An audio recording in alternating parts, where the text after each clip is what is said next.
Other song? Or no? You remember the other one? Oh, we can. Yeah.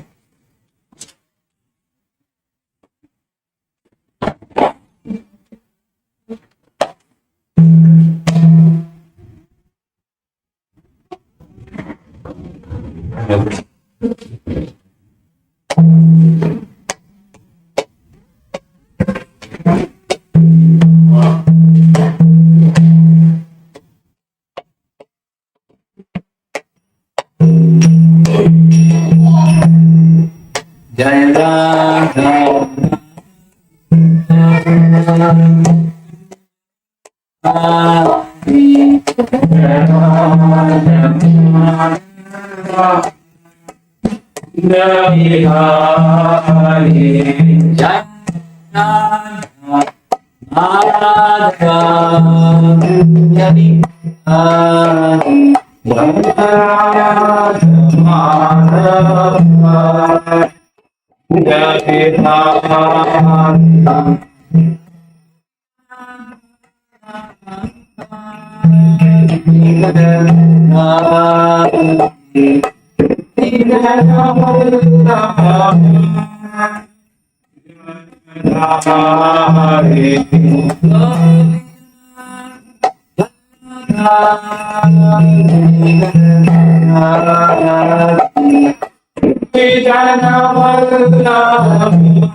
His Divine Grace A.C. Bhagavad Swami Maharaj ki jai.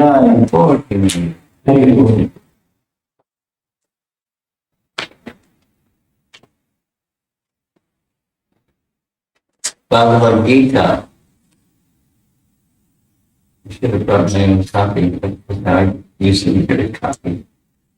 Bhagavad Gita, chapter 9, verse number 30. You can find it on your little handheld website.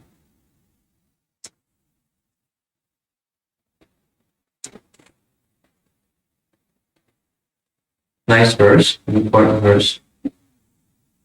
And we can chant responsibly. 6:30. Text 30, 9:30. Api chetsudaracharo bhajate mam ananyabhak sadhuriva samantavya samyak yamasito hisa. Again. Chetsudaracharo bhajate mam ananyabhak sadhuriva samantavya yavastito hisa. Translation: even if one commits the most abominable action, if he is engaged in devotional service, he is to be considered saintly because he is properly situated in his determination. Report. The word sudurachar used in this verse is very significant, and we should understand it properly.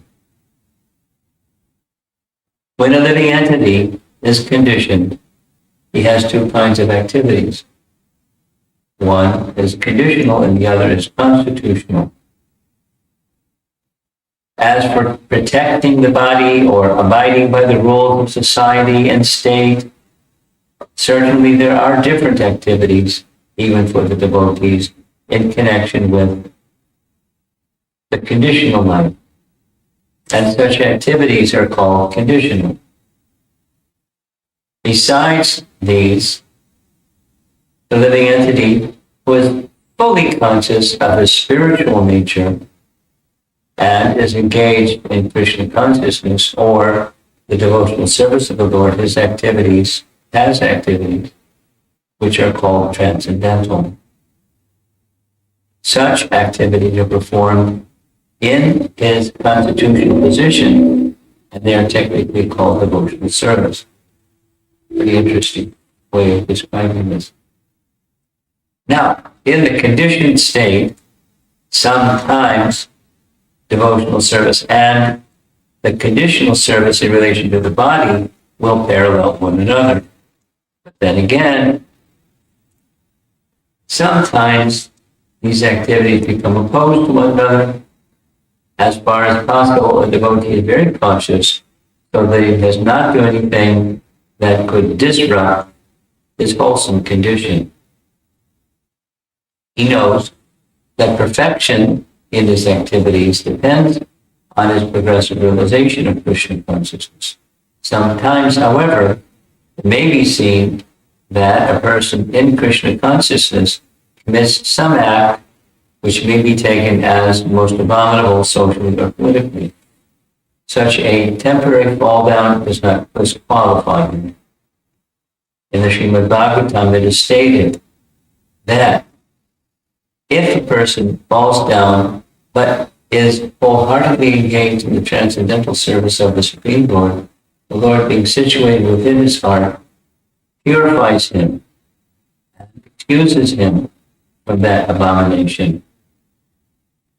The material contamination is so strong that even a yogi, fully engaged in the service of the Lord, sometimes becomes ensnared, but Krishna consciousness is so strong that an occasional fall down is at once rectified.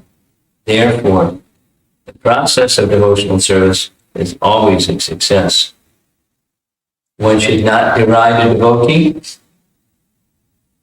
for some accidental fall down from the ideal path, or, as explained in the next verse, such occasional fall downs will be stopped in due course as soon as the devotee is completely situated in Krishna consciousness. paragraph. Therefore, a person who is situated in Krishna consciousness and is engaged with determination in the process of chanting Hare Krishna, Krishna Krishna, Hare Hare, Hare Rama, Rama Rama, Hare Hare, should be considered to be in the transcendental position, even if, by chance or accident, he is found to have fallen. The words Sadhur Eva, he is saintly, are very emphatic. They are a warning to the non-devotees that because of an accidental fall down, a devotee should not be derided. He should be considered saintly, even if he has accidentally fallen down. And the word mantavya is still more emphatic. If one does not follow this rule and derides a devotee for his accidental fall down, then one is disobeying the order of the Supreme Lord. The only qualification of a devotee is to be unflinchingly and exclusively engaged in devotional service. In the Nrsimha Purana, the following statement is given. Bhagavati cha aravananda cheta risha malino hi virajate manushaha nahi shasha kanusha chahi kadachit timara para avatam apaiti cha chandraha. The meaning is that even if one fully engaged in the devotional service of the Lord is sometimes found engaged in abominable activities, these activities should be considered to be like the spots that resemble the mark of a rabbit on the moon.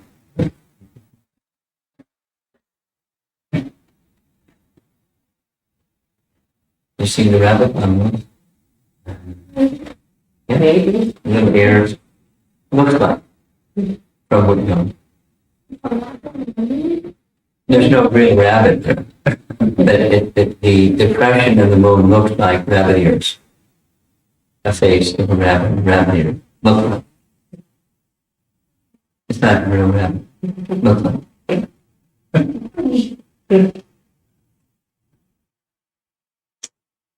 Such spots do not become an impediment to the diffusion of moonlight. Similarly, the accidental fall down of a devotee from the path of saintly character does not make him abominable. And last paragraph. On the other hand, one should not misunderstand that a devotee in transcendental devotional service can act in all kinds of abominable ways. This verse only refers to an accident due to the strong power of material connections. Devotional service is more or less a declaration of war against the illusory energy. As long as one is not strong enough to fight the illusory energy, there may be accidental fall downs. But when one is strong enough, he is no longer subjected to such fall downs as previously explained. No one should take advantage of this verse and commit nonsense and think that he is still a devotee. If he does not improve in his character by devotional service, then it is to be understood that he is not a high devotee.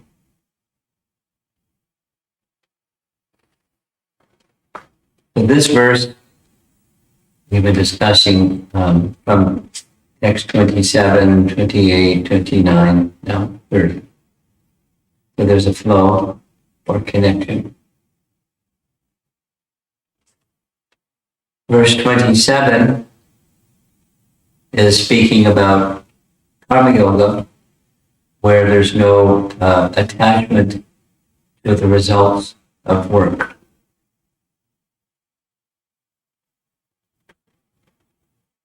Nishkam karma yoga, without desire to be the enjoyer of the activities, the fruits of the activities, whatever it is. whatever you do, whatever you eat, whatever you offer and give away, whatever austerity, whatever, offer that to Krishna, Madarpana. And this way, the next verse says, you'll be free from any of the considerations of auspicious or inauspicious activities. Shibasha Bhapalayarivam, Moksha Sekram Bandhanam. Rather, one's mind becomes pure, one's mind becomes fixed on me when it comes to. That's 28. Then Krishna gets more emphatic and says, my Paramatma feature, I'm equal to everyone.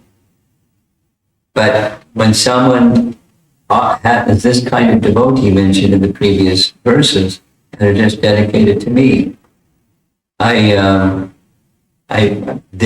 situated in me, I'm situated in them, they're very dear to me. So, in other words, the whole discussion yesterday is Krishna partial or impartial? Because one might think being partial is a fault. A fair person is impartial. But the explanation is given in the connect with this verse. The explanation that's given is, as persons regard Krishna, he reciprocates. Like the sun rains everywhere. It rains on the rocks, and it rains on the earth, and it rains in the reservoirs of water and the ocean. So the rain doesn't consider, I'm going to pour some rain over there, but not over there. The rain goes everywhere. Or similarly, the sun goes everywhere. And there's different receptivity to the light of the sun, depending. So as the sun is equal, as the rain is equal, Krishna is equal. And in that equality, some turn to him with love and devotion. So he has love and devotion accordingly. It's natural. Yet there's other comparisons. Some adults may be very generous and kind to everyone. At the same time, they have particular affection for their own children, and that's natural. Affection for everyone, kind to everyone, especially affection to their children. Natural. So Krishna is like that. All living entities are his children, but some amongst his children, they're especially affectionate. So a parent is going to reciprocate that special affection to a child that shows special affection. Now, I don't like the other children because they don't show the same special affection. They're just reciprocating. So Krishna is like that. He's all loving and he's neutral. Yet it seems there's partiality to his devotee. And this verse takes it one step further. I have such, as they're devoted to me, I'm devoted to them. And even if they do some mess up, if they make some mistake, achar means behavior. Dur-achar means bad behavior. Dur-achar means really bad behavior. Dur-achar. And it's not going to happen. But if it does happen, circumstantially, apichat means even if the thing that's never going to happen happens, then what happens? How should you, or how should us, or should all of us regard such a person? Bhajate ma ananya. This whole chapter, Vishwanath calls it Ananya Bhakti. Ananya Bhakti Yoga. Ananya means undivided. Anya means other. And Ananya means no other. Ananya Bhakti, one thing. Kevala Bhakti, absolutely. For those who are fixed in their determination like that, there may be some slip, circumstantial, and some bad behavior. So, sadhur eva sa mantavya. Mantavya means it's Krishna's opinion, or he's asserting this is the way you should look. If you don't follow this injunction of looking this way, then you're guilty of making an offense by deriding a person who's made some mistake when that's not their character. Their character is the Ananya Bhakta character. So they should be regarded in a special way. And the reason for that special way is because of their bhakti. And the next verse is going to say, I will personally correct that person. If they start heading for the ditch, I'll pull them back. If they make a mistake, I'll correct that mistake. That's his Krishna's reciprocation with the devotee, his special, or you can say his partiality to the devotee.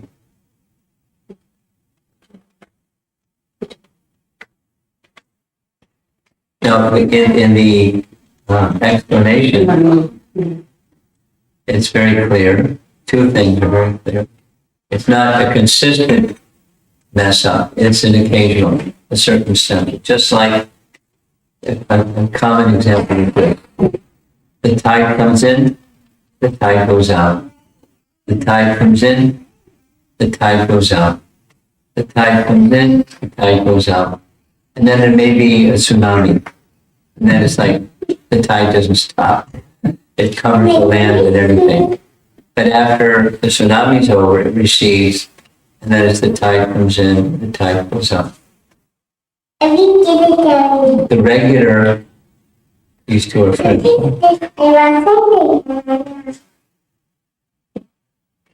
Keep on flipping.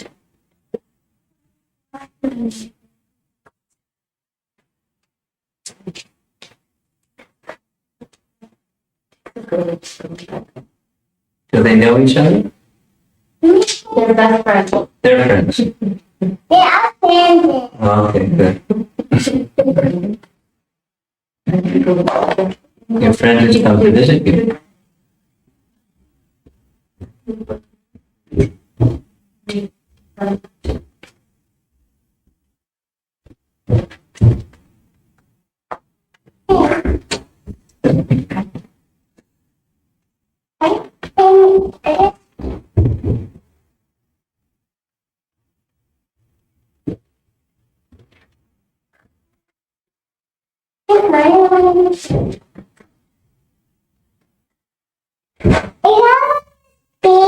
We'll see you later. Hi, Krishna.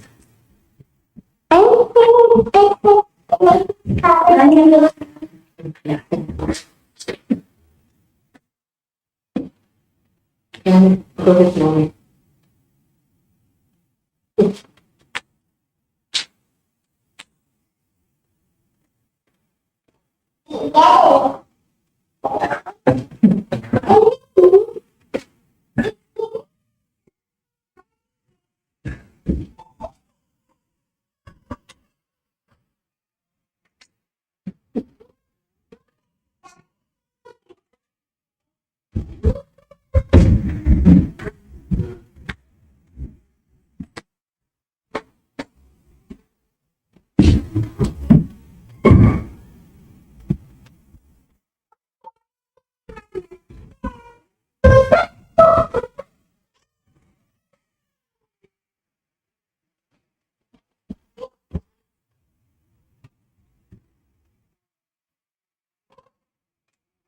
Sounds like they're having a good time. I just sent them a message to try to keep it down.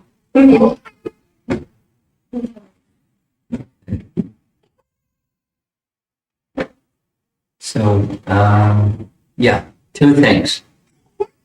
One is occasional, not regular. So when circumstances may be where someone who is normally very fixed, very firm, very devoted, some circumstance may arise which is quite unusual, and they deviate from that fixed and steady and determined position. But very quickly that's the next verse, very quickly they'll be restored. And Krishna personally intervenes and restores them. So the consistent, this is ananya bhakti, they're fixed in their determination. Krishna considers that person saintly. Then the other point is, this doesn't make them, there's a confused one, is probably use the words nonsense.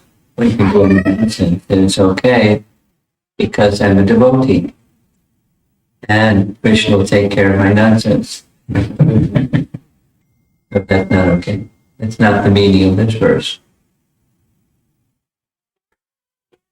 So the going back to the previous text, the series of verses, when someone lives their life where they have their nature, their psychophysical nature, the body, their mind, they have a tendency to do things in a certain set of things in a certain way, that's why. To dedicate those things, the fruits of those things, in service to Krishna, that's purifying. That's karma-free life. They do, but there's no bondage for that which they do because they're offering the fruits to Krishna. And when Krishna, the next is, when Krishna sees someone does like that, he holds them very dear to him.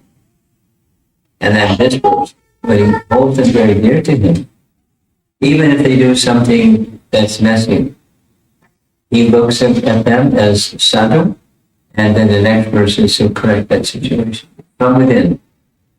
So Krishna within the heart of his devotee, or the heart of anybody, he sees the intention and the devotion. So the emphasis, so going back to the beginning of this chapter 9. Beginning of chapter 9 is Krishna makes a declaration. I'm going to describe something to you more confidential than anything else I've described so far. And that's something that's more confidential is devotional service. So worldly people, it's confidential because worldly people won't be able to understand. It's like, good or bad, right or wrong, black or white, and transcendental is not, doesn't compute.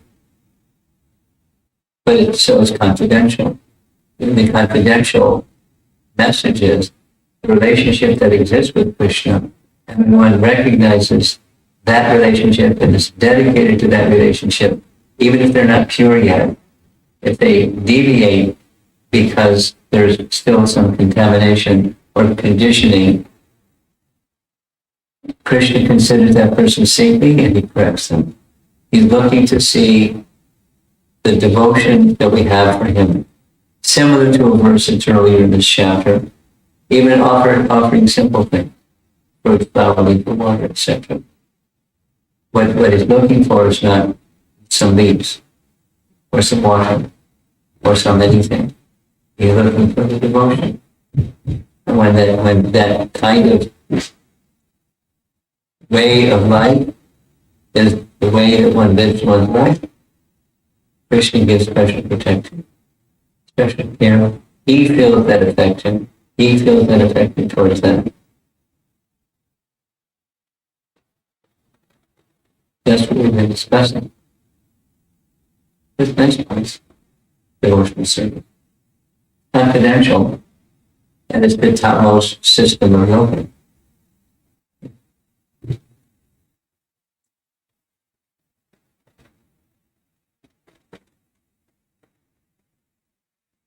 Your little girl is active one. Very active. Very spirited child. Keep you busy All the time. all the time. It sounds much fun. Yeah, let's see if they can balance each other out. Maybe he was like that when he was younger. He was always very, Very calm. much more mellow. And then she's complete opposite. Go. Full of energy, full of fun. Sweet. Definitely. So good.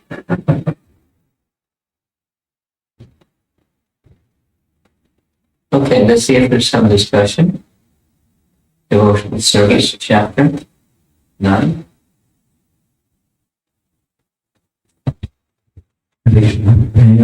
Any answer questions?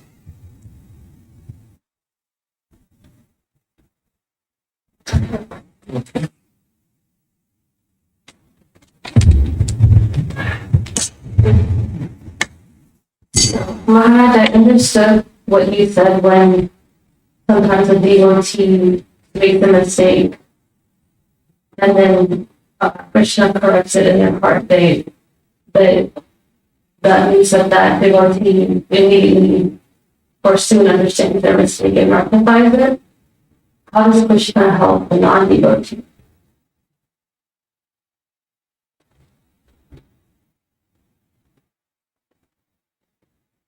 This little section is connected to an earlier verse, where in the earlier verse Krishna says, as they surrender to me, as they have regard for me, I reciprocate. So the non-devotees, he reciprocates. The devotees, he reciprocates. So how does he reciprocate? It's a nice thing about parenting. Because, supposing you have a number of children, and then some children are naughty or mischievous or, get involved in things that are detrimental to them or to others. So, as a parent, you want to check them for that. So you explain, you teach, you instruct, you scold. And then there are others that are very obedient, and so the exchange is different. So it's reciprocation with the nature of the non-devotee that Krishna does. That's his kindness. For example, someone may desire, a non-devotee may desire material enjoyments. So according to their according to their karma, they may deserve some material enjoyment, although from Krishna's point of view, it's entitling. Indulging the senses and sense objects implicates one in the cycle of birth and death. The cycle of birth and death has disease and old age and more death. But that's not advisable. But in the reciprocation with such persons, it's not my advice, but if you so desire, here's the facility. Now, when you're ready, you can return to me. I mean, there's boundaries, but if a person's wish to cross those boundaries is dharma, good conduct, proper conduct for a living entity in this world. How to respect nature, how to respect others, how to live a proper life. And if someone wishes to not do that, then they're allowed to not do that, and there's a jail. There's some restriction of their freedom. And it's to teach the lesson that it was a bad choice. So it's like a house of correction and a house of detention. So facilities are reduced. Free will choices are reduced. Not just in human form of life when they go down to a lower form of life. From human form of life. It's not for punishment, it's just to help one understand those were bad choices. Then here's the good choices. So it's encouraging persons who are non-devotees to remember what a life of real happiness is. But I'm not interested in that life of real happiness. I'm interested in this one. So then there's facility. The whole of the cosmic manifestation is such a facility with its lessons built in. That's the reciprocation. And sending messengers and messages and taps on the shoulder reminders and things. You know, here's the position of happiness.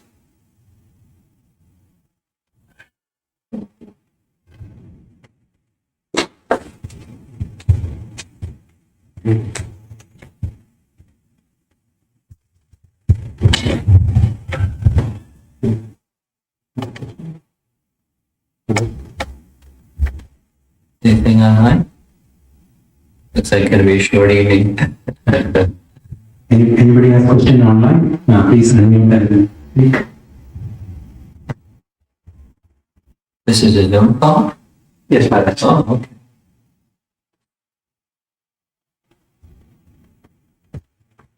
Krishna, if you are listening, please unmute and you can ask question.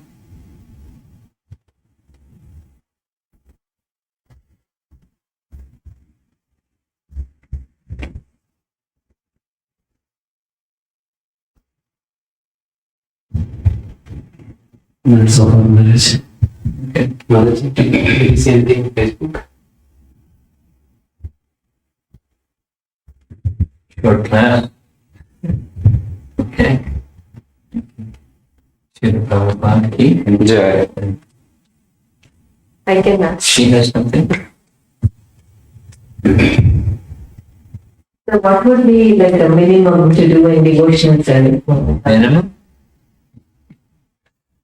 Minimum is something that you can maintain. But, you know, everyone's attracted to to certain things. Some people are attracted to prasad, and most people are attracted to. That's, I guess, that's minimum. But you know, prasad requires an act of devotion. You purchase, you clean, you prepare, you offer Krishna. The consciousness behind the same activity you would do otherwise, but just invest bhakti in the art, the act of cooking and then taking prasad. Or music. Many people like music. So connect that liking for music with that spiritual sound vibration, spiritual music, kirtan. So your question is what's minimal.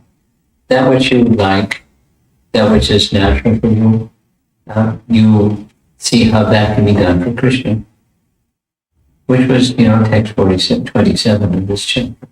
That's minimal. You do what you do, whatever, and you do that for Krishna. You may offer the results to Krishna. That's minimal. And it leads to something further. So if not everything, then something. You begin somewhere.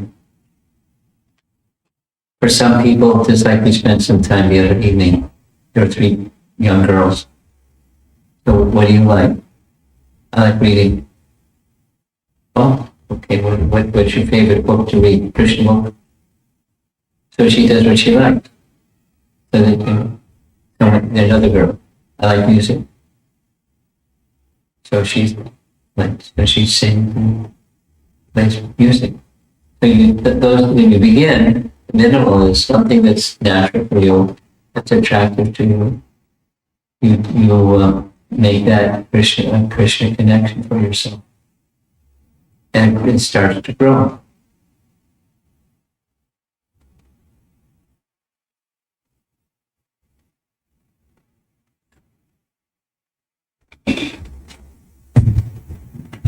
Any other question? Anybody else? Krishna. And when a non-devotee can become devotee or when I can see myself as a devotee of Krishna, is there any particular bar? That's kind of like her question. Like what's the minimum to become a devotee? Or when the light turns on and says, okay, here's a devotee, what's that criterion? That's your question? Yes. There? Yes.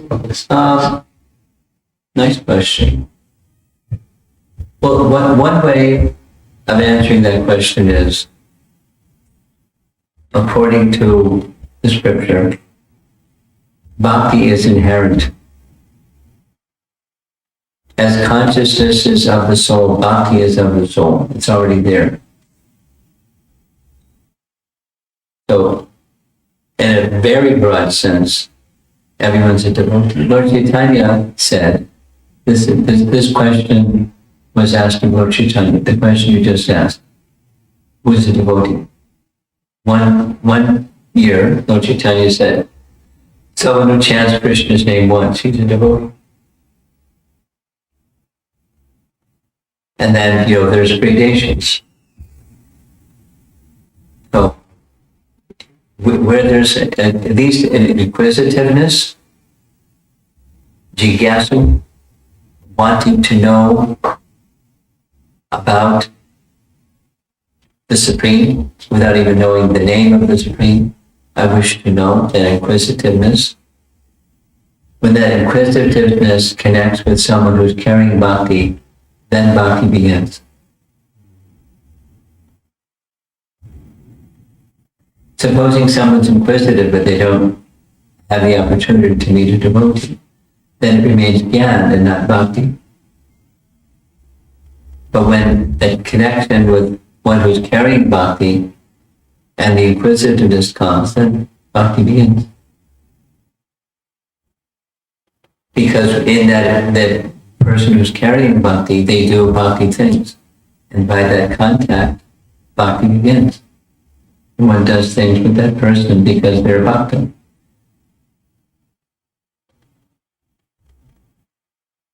Now it begins. It marks the beginning. Association. Sadhusanga marks the beginning. With the preliminary requirement or prerequisite, I want to know the inquisitiveness. That's all. Bhakti begins. Bhakti. There is one online question I need to know.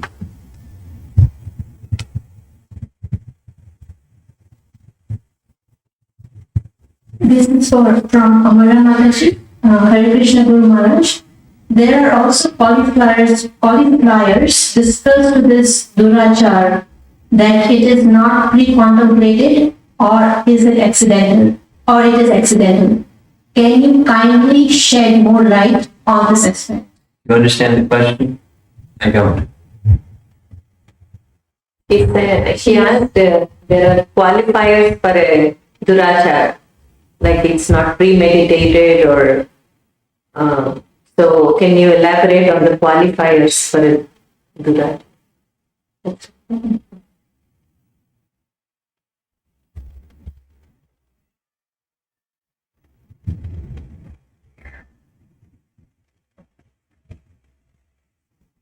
You two seem to understand the question. I'm not really clear what the question is.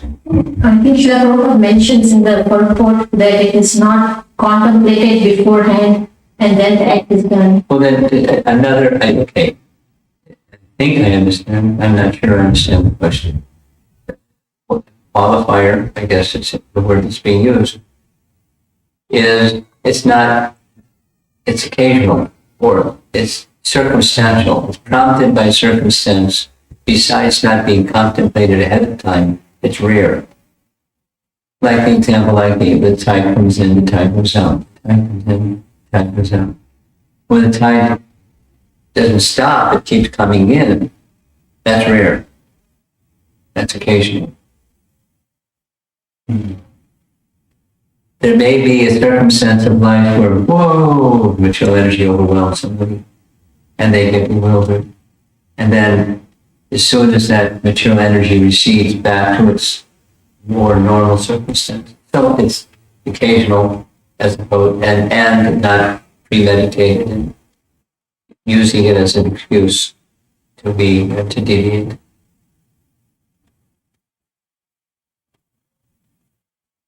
Okay. I can't think of any other qualifiers using that word that she's using. Can you think of any?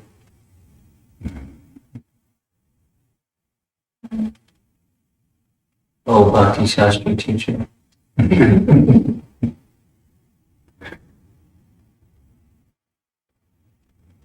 Yes. Okay. I think we're done.